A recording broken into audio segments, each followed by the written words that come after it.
Good morning, everybody. My name is Zach Drake. This is my senior project, and I shall give you my analysis of Shakespeare's iconic play, The Tragedy of Julius Caesar.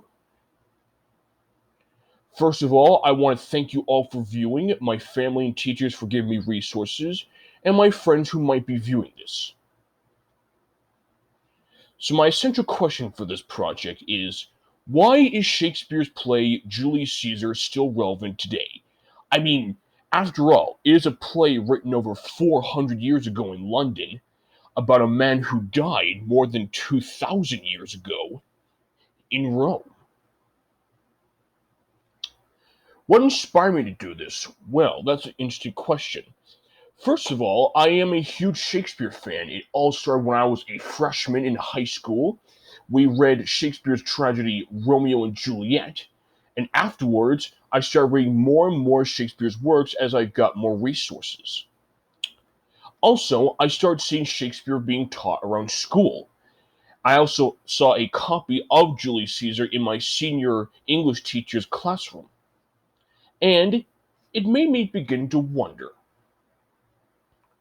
Some prior knowledge. The plays of William Shakespeare are highly considered to be some of the greatest works of the English language. During Shakespeare's time, the Elizabethan age was still feudal, and aristocracy still held all the power.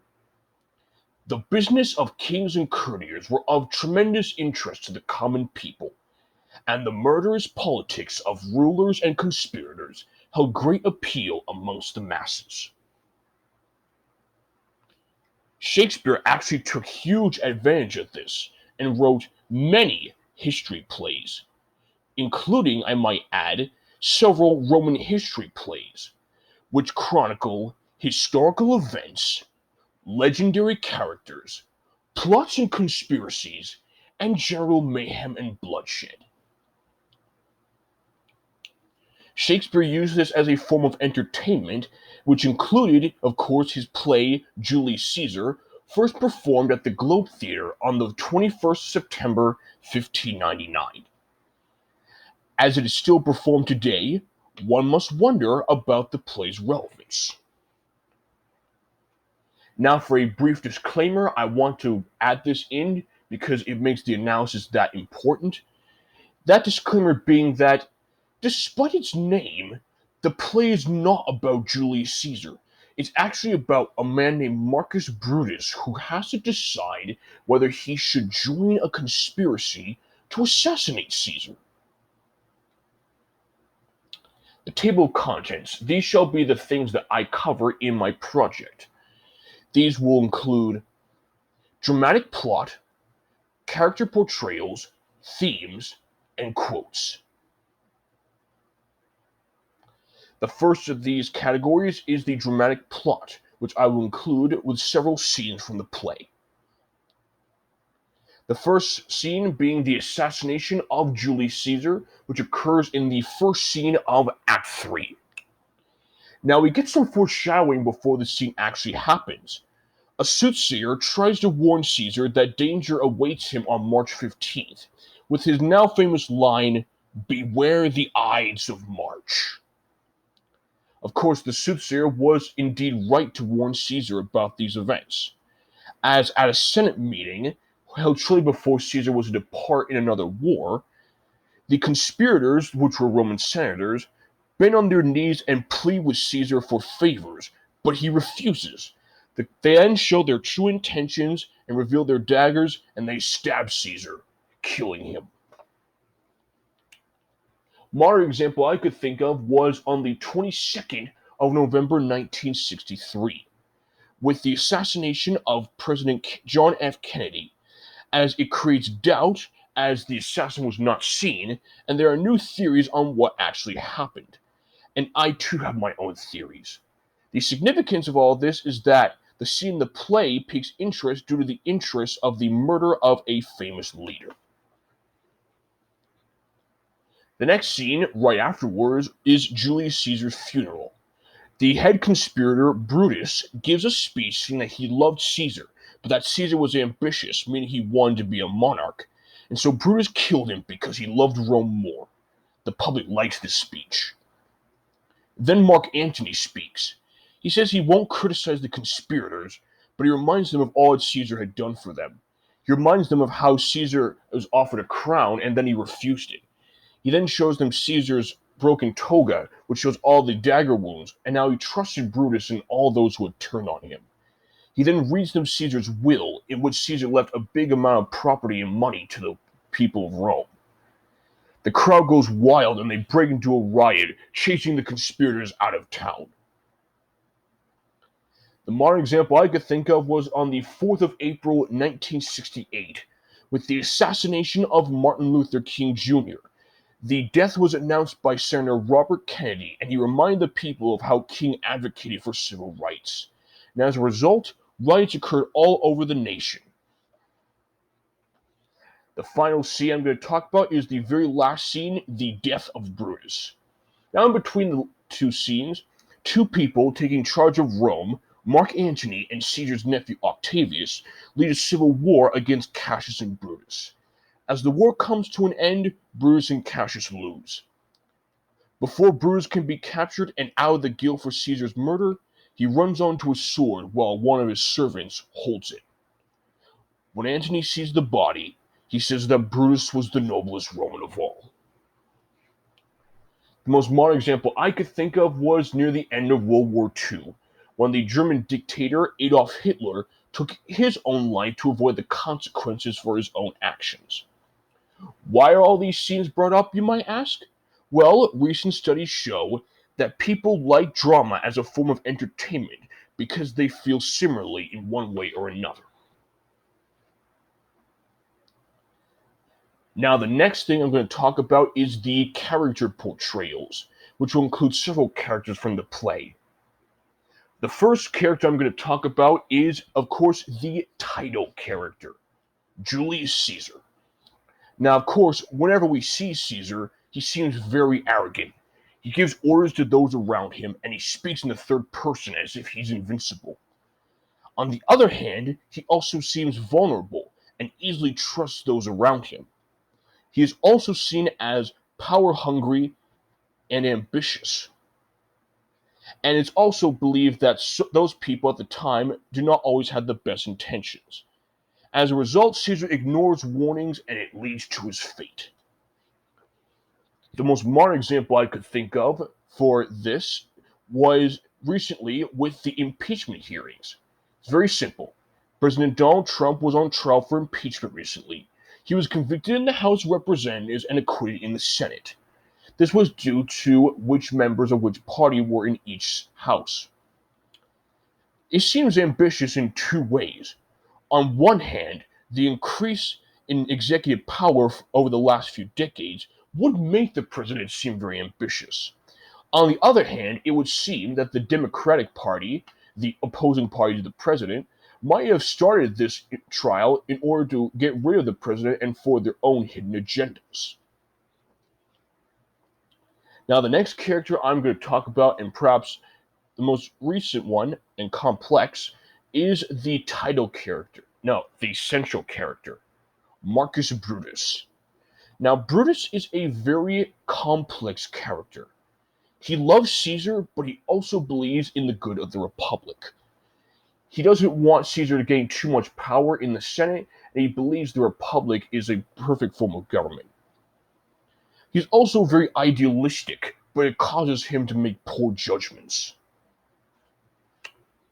Now, Brutus, in my opinion, represents the theme of moral dilemmas. As writer Michael W. Austin wrote, "In the modern world, we tend to emphasize emotion over rationality when considering what the ethical thing to do is. The fear of certain results leads people to make choices that affect them in the long run. And this is, of course, true for Brutus." Now, the man that starts the turns in Brutus's mind is, of course, his brother-in-law, Cassius Longinus. Cassius's motives are very simple. He hates Caesar because Caesar doesn't like him, so he resents Caesar's power. He wants to kill Caesar, but can only get away with it if enough people are convinced that it's for the good of the Republic. As a result, he appeals to his brother-in-law. That's who Brutus was.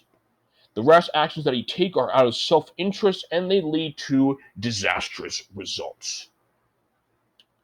Now, Cassius in this play shows the theme of manipulation. As writer Darlene Lancer wrote, manipulators often voice assumptions about one's intentions or beliefs, and then react to them as if they were true in order to justify their feelings or actions. We do not always know when we are truly being manipulated, but when we do, we question who we can really trust. Now, the next thing is the themes, what the play can teach us. Now, the first theme I could think of was rhetoric, but first, as Fallon wrote, we can only watch and listen as the playwright strikes familiar chords in the imagination, prompting flashes of recognition that these are indeed the ways of a flawed humanity.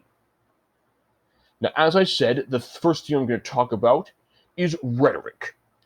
The dictionary defines rhetoric as language designed to have a persuasive or impressive effect on its audience, but often regarded as lacking in sincerity or meaningful content. Cassius tells Brutus that the public thinks he's just as good as Caesar, and that Brutus should challenge Caesar's power. This is a lie. Cassius is just trying to manipulate Brutus. In modern times, rhetoric I can find was in elections recently. Oftentimes, it would seem that candidates release campaigns not about the issues, but mostly about dirt on other candidates as propaganda. Now, a brief theme I could think of in our society and in this play was tyranny. The dictionary defines tyranny as cruel and oppressive rule. In the first half of the play, Brutus has to decide whether he should turn against Caesar because he might become a tyrant, as Aidan Elliott put it, not as Caesar is a tyrant. The question of what makes a tyrant has been constantly looming over the public and politics. The last theme I could talk about in this section is honor. First of all, I could think mostly of Brutus, as in the beginning of the play he was having a reputation for being honorable and noble, as well as Caesar's lieutenant, Mark Antony, who lets his actions be guided by his friendship and loyalty to Caesar. Both even put their lives at risk during the Civil War when they fight for what they believe is right. Modernly, I could think of our military. The soldiers constantly put their own lives at risk in order to protect the liberties of their country, and thus they are recognized for their honor. Now, lastly, the fourth thing I could talk about is the quotes. That's some things that the characters say in the play. The first one being by the soothsayer, of this, of course, being his famous line, "Beware the Ides of March." This quote alone has changed the meaning of that day and now is used in places such as the big and little screens.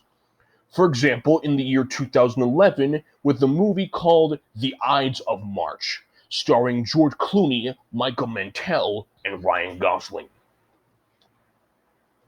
The next quote I could think of was by the Roman senator Casca, one of the conspirators, and the quote was, "It was Greek to me."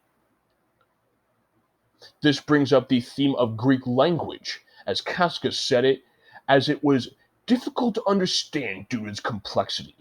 And I've seen the phrase Greek language used before, as we use it whenever we hear something that does not make sense to us. Next quote, one of my favorites, was by Julius Caesar. He says, "Cowards die many times before their deaths. The valiant never taste of death but once." The most modern representation of this quote I could think of was with the rapper Tupac Shakur in his song "If I Die Tonight," with the opening lines, "A coward dies 1,000 deaths, a soldier dies but once." Last but not least is Julius Caesar's last words as he's dying, "Et tu, Brute." He cannot believe that a man as noble and honorable as Brutus would kill him, and as a result, he finally accepts his fate. This phrase is used in many settings to express one's bewilderment when they are threatened or exploited by one of their close friends. Now back to the essential question. Why is Julius Caesar still relevant today? Why a play written over 400 years ago about a man who lived more than 2,000 years ago? Well, here is my answer. Julius Caesar is still relevant today due to its dramatic plot, effective character portrayals, key themes, and famous quotes. The studies done on these themes have brought great interest amongst the general public, and Shakespeare knew the themes he covered were active in his time, and he must have known they would be active for a long time, and very few seem to realize just how right he was. As these points are still active, then this play and others by Shakespeare shall be relevant for years to come. Now, this is my works cited where I found all my evidence and reasoning, and I shall give credit where credit is due. Thank you all.